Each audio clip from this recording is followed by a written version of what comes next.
Selamat pagi, bapak-bapak, ibu-ibu, saudara-saudari dimanapun berada. Shalom berkah dalam.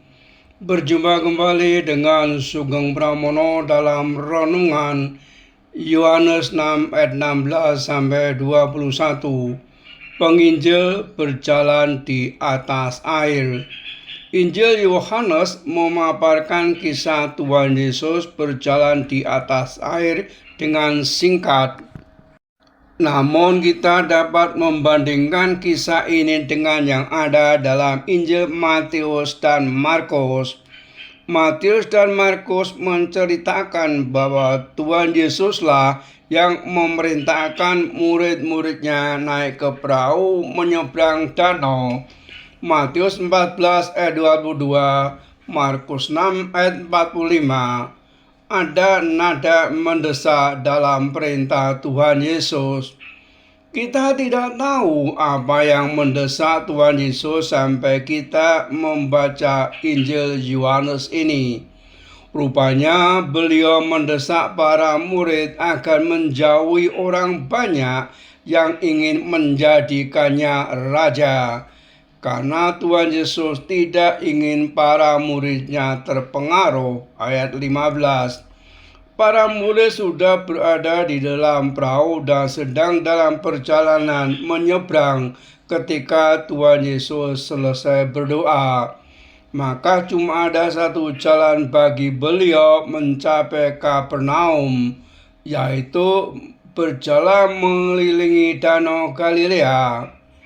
Masalahnya ini membuat Yesus bertemu dengan orang banyak. Jika saja ada sebuah perahu lain, tentu beliau bisa menyeberangi danau tanpa perlu bertemu dengan mereka. Namun Tuhan Yesus menyelesaikan masalah itu mudah saja. Beliau menyeberang dengan berjalan di atas air. Di tengah danau, para murid menghadapi danau bergelora yang disebabkan oleh angin kencang. Di dalam situasi yang demikian, mereka melihat sesosok manusia berjalan di atas air dan mendekati mereka. Wajarlah saja mereka ketakutan. Tuhan Yesus datang dan menyatakan dirinya, seolah-olah mengingatkan bahwa beliau ada, berkuasa dan menyertai mereka, meskipun tidak mau dijadikan raja oleh orang banyak karena mukjizat yang dilakukannya.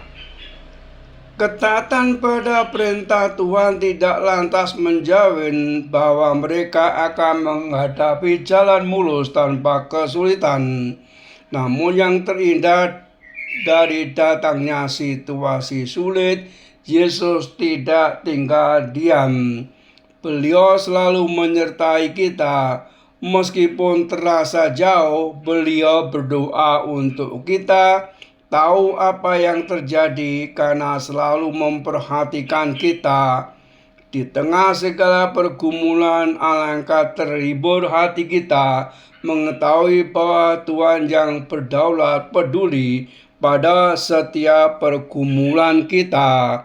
Salam dan doa, Tuhan memberkati. Amin.